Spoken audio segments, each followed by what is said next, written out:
Bonsoir à toutes et à tous, les 16 previews en 8 jours continuent, épisode 6. Jusqu'au 30 août, on analyse la future saison 2025-2026 de l'Ikimoli Star League. Dans chaque épisode, on se fait un petit flashback de la dernière saison du club en question. Ensuite, la rubrique Le Groupe, petite revue d'effectifs et du mercato.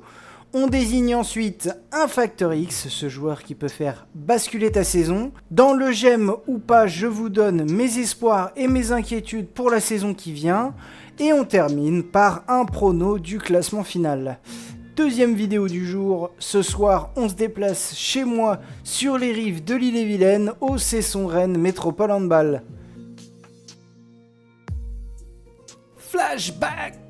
L'année dernière, après avoir longtemps lutté pour le maintien, les irréductibles Cessonnais obtiennent une 11e place. Au goal average, tu bats sur la ligne Chartres et Dunkerque également à 20 points. Seulement 8 victoires, 4 nuls et 18 défaites. Tu termines 12e attaque et 12e défense du championnat. Côté individuel, Edgar Dens réalise une belle saison. Il termine meilleur buteur du club. Il a tourné qu'à seulement 3,6 buts par match pour un meilleur buteur, mais avec un joli 80% de réussite au tir. Le gardien Matej Sonic s'est aussi fait remarquer et a fait gagner de nombreux points précieux à son club. Malgré cela, le CRMHB affiche la pire moyenne d'arrêt de Star League.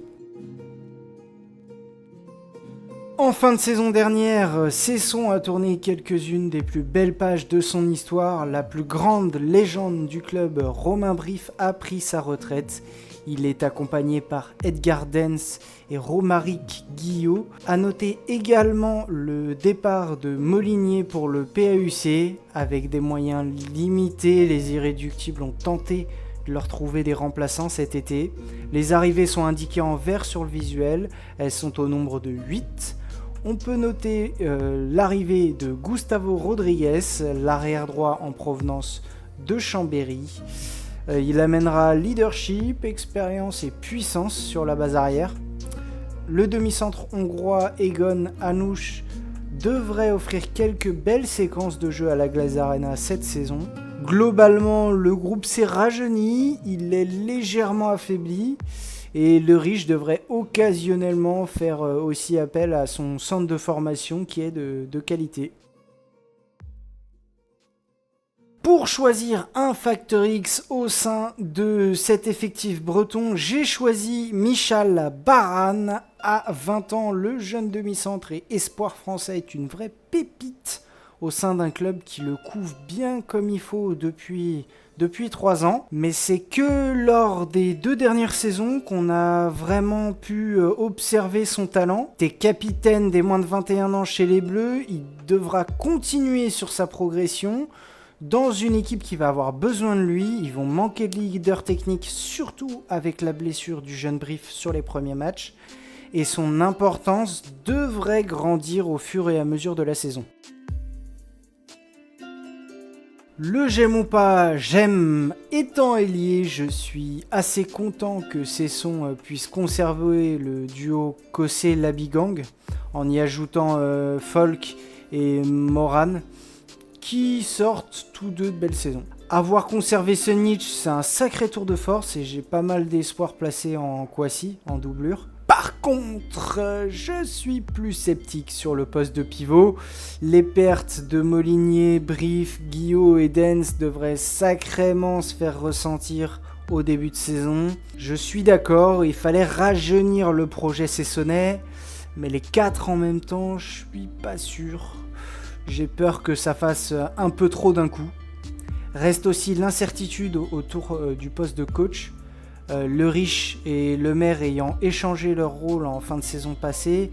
Puis il y a eu l'annonce cet été de la prolongation de Le Riche jusqu'en 2027. Donc on verra ce que ça donne et les décisions qui seront prises au courant de la saison.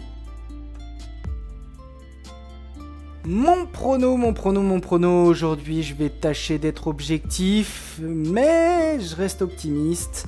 Les irréductibles iront chercher cette 11e place acquise l'année dernière, sauf que je vois ça comme le début d'un nouveau projet.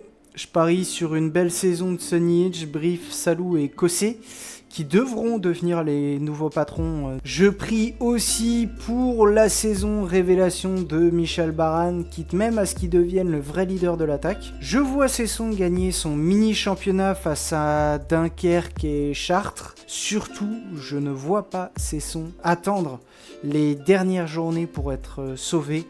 Le même résultat dans les faits que l'année dernière, mais une bien plus belle manière. Plus que 10 équipes à aller voir, n'hésitez pas à aller checker les autres vidéos sur la chaîne, abonnez-vous, lâchez un like, un petit commentaire et partagez si vous kiffez le hand. Bonne soirée et à la prochaine!